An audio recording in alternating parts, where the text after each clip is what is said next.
like to thank you for joining us today. Apologies, I think both of us have a cold today, so this is the sick crew coming in and doing our best to make you guys happy. So today we want to talk a bit about what destinations can do in terms of taking a big event, such as a World Cup or an Olympics, or both of those within 2 years, of course, and see how that helps them build tourism over the long term. Brazil has the rare opportunity, outside of maybe Beijing and their weird summer then winter Olympics over a 14-year period, to have two major events within a relatively short period of time. The World Cup last summer and the Olympics coming up in Rio this upcoming summer. What have you guys done in terms of taking the lessons from last summer in terms of handling tourists coming in and the kind of the afterglow of the games, and applying that to how you're planning for the Rio Summer Games next year? Well, what happened concerning these large events, they were a political choice made earlier, and it started in 2007 with the Pan American Games. So you have the Pan American Games and the Olympics, you have the Cup of the Americas and the World Cup. So there's like 4 large events, and you have in between a series of other large events, like the Pope's visit. 3.5 million people went to Rio de Janeiro. The military games. So it was a sequence of events. And the idea, you have to take into account that Brazil opening of its economy, it happened in 1990. It's still a closed economy. If you take the percentage of import and export to the global economy in Brazil, it's around 11.5%. In 1990, the economy started opening, and Brazil's image would have to change. So it's slowly opening up, and then suddenly you have these events to show the country. So the choice at the World Cup was not to do it in 6 or 8 cities. The choice was 12 cities. Now, that cost us some internal turmoil because of, emotionally, everybody backed in the country the idea of, showing to the world a civilization, a big country, a large democracy. But when it came to costs and the discussion, and then you have a democracy, you have the opposition, and you have the press, I think for a while we lost a little bit of the advantages in terms of branding. We got it back as soon as we proved that we could develop and organize a wonderful World Cup, which happened. And that knowledge, I'm talking about the range of events from 2007 to 2012, not only taught us this business of organizing large events. And there's a very curious one that happened last month in Rio for the 30th time, which is Rock in Rio. The largest rock event in the world is in Brazil. And the second largest is in Las Vegas, is Rock in Rio, Las Vegas. So Brazil has gained the experience and the knowledge in terms of events. Now, one of the things I think consider important in this learning experience is, especially now during the Olympics, is having brought to the organization and to the investment more private investment. If you compare to London, it seems that London's investment in their Olympics was around 80% public. Now we have 60% private. I think that learning experience diminished the pressure of the population. I'll say again, it's a democracy, it's a large democracy, it's a developing country. It's a lot of discussion whether you should spend or not in developing events like that. So I think also because we are on schedule, but especially because the mayor can argue and the president can argue that this private investment gives a public satisfaction to doing both things, promoting the image of the country and not spending too much public money. Is the private participation in the Olympics higher than the World Cup, and was that because there was a public pushback to say, hey, we don't want to pay for this, and then private stepped in? Yeah, I mean, then again, I would like to insist, you have a large democracy and a developing country at the same time, so too many priorities. Now, on the other side, Brazil organized a World Cup in 1950. After the war, Europe could not organize a World Cup. After the war, Brazil organized a World Cup in 1950. Then again, we lost the finals, like worse than the German game. So we should not be organizing this, this dramatic. Spend money and then lose the game. But a country with the perceptions of Brazil, it's a middle power, but it's a large country, and in terms of the size of its democracy and the size of some of its production, like in the agricultural sector, it makes sense to organize large events like this. It makes sense participating in more than 100 Olympic Games throughout history and one day hosting one. So I think there's going to be a success next year, and the learning experience paid for. We paid for it, Right. And it is something that you expect. You have to pay. You pay for college, so you pay for this too. Same thing. Right. Hey, let's talk about the perception a bit. Can you talk a bit about what perceptions you think went by the wayside following the World Cup, and what you're looking for the Olympics to deliver in terms of shifting the tourist perceptions of Brazil? Well, the market in Brazil in terms of tourism has grown steeply. The perception of the tourism business in Brazil has grown.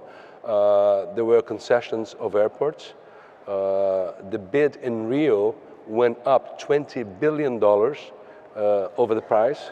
So it has shown some dynamism. Brazil went up in competitiveness because of this new airports, new venues, and the economy in tourism has been growing in the last years, double or triple the national economy, and will do so in the next years.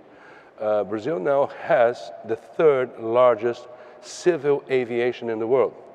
So the infrastructure has grown, and tourism is not only leisure, it's business and it's logistics for every other business chain.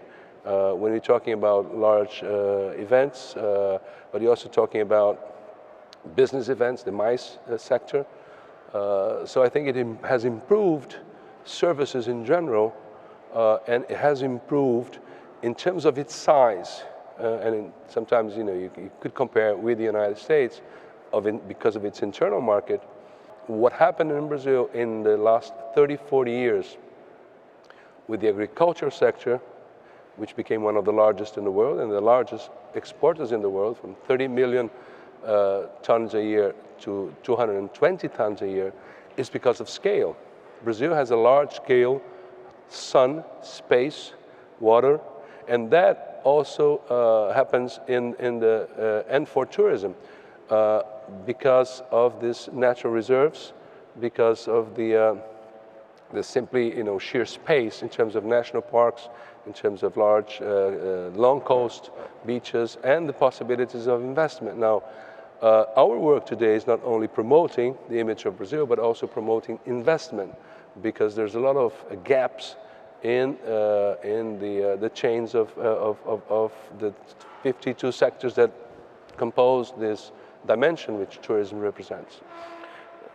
Out of the 12 World Cup cities, Rio in a way, Rio's doing fine in tourism in a way, and while the infrastructure helps, it's not as essential as possibly some of those other cities. Are there destinations within that mix of a dozen that hosted the World Cup that have really taken that infrastructure, taken the exposure, and grown in terms of tourist destinations that you've seen in the last 18 months? Well, what happens first is internal market.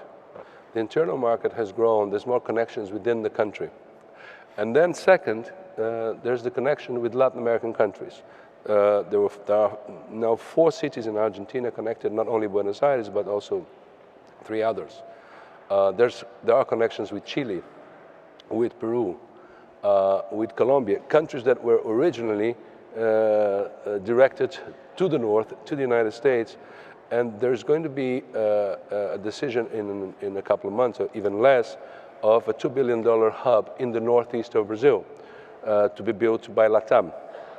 So what we can see is this infrastructure is growing, and direct flights to the United States have grown steeply to cities outside Rio and São Paulo, especially the northeast and the north.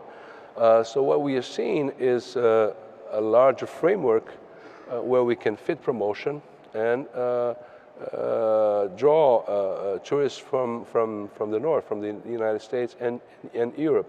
I think the Northeast has a lot of potential, but then again, investment in this chains of business will be also important, because people want to go, like Americans, they want to go to a place in Brazil, but they also like to find a Marriott, a Hilton, a Sheraton, and that, I think, those things amount to good opportunities, especially in the Northeast and the north of Brazil. So for the Olympics, you guys are instituting this visa waiver program, and is that something that if you see success, you think there'll be a push to continue that beyond the, I think, 90 days surrounding the Olympic Games? Yeah. Or is that something you hope for? No, we're pushing it. You know, the Ministry of Tourism, the Embratur, we are pushing because it's logical. You know, it's harder for an American to think of traveling further to Brazil beyond the Caribbean and needing a visa. But then our foreign ministry has a tradition of reciprocity. Reciprocity. Yeah. So it's a fight that we are going through, and we are winning partially now. So we won at the lower house, and then again, you know, it's difficulties within governments because of different philosophies. But I think the experience in our way will help us win the argument, because there is no migrant risk, major Americans wanting to go to Brazil at this moment in history, that would create some disequilibrium. On the contrary, we have 680,000 Americans that go to Brazil, mostly for business. Americans spend $1 billion going to Brazil. We spend $13 billion coming here. So we need to balance that out. If we could raise $1 or $2 billion, we go to $3 billion, and we could keep that 13, which tends to lower a little bit now, because Brazilians tend to shop a lot when they travel, because we have a cost structure in Brazil with taxes that are concentrated on the indirect tax, not on revenue tax, but on products. So I think that growth would be meaningful, and with that growth comes more connectivity, and with more connectivity comes more business, more integration. So we believe very much that if we waive that forever, that's our ministry and Embratur, I think would be doing a lot to help the integration of these economies, and the integration of economies that should integrate. There are obvious reasons why America and Brazil should integrate, and they are historical, but they are to do with marketing, and to do with markets, and to do with mentality. Brazilians, they love to consume. They love to come to America. They love a lot of values around American soft power, and I think that would be, you know, an elongation of all this West. I mean, the Western society, if you think about it, developed in Europe, and it's pretty developed, and it's pretty developed here. So it has to go south. In terms of space, you know, you have to move south. It's a civilization that developed in the Mediterranean, then went up and crossed the Atlantic to this east coast, went to the west coast, and now it has to go down. That's geopolitical, you know, the Germans call it Lebensraum, you know, vital space. You know, it makes sense because you have other civilizations that, like the Chinese civilization, you have the civilization, they occupy large space. I'm not talking about the war of civilizations here. No? I remember the author that came out a few years ago that mentioned that, you know, this concentration of civilizations, I'm talking about market and values. And I think Brazil can respond to that, you know, very well. In addition to the visa waiver making things easier, the strength of the Brazilian currency has weakened a bit. While I think in Brazil might not be excited about that on the tourism side, I would imagine you see that as an opportunity as well in the coming year. How do you balance the saying, come here, things are much cheaper now, with also the political challenges of doing that at home? Oh, we are doing that. I think one of the things that happened alongside with the promotion of these large events that we didn't take into our advantage is the fact that our currency was overvalued after 2008 because of the crisis here and because of your counter-cyclical measures, your very low interest rate and the low dollar. So it became difficult for us to be promoting tourism and becoming expensive at the same time. So it was like not the best world. Right. But now I think with all this promotion, I think we can take advantage of that. And more interconnectivity with a lower real for tourism is going to be good. I think that's one of the advantages Brazil is going through an economic crisis now, but it has a solid currency.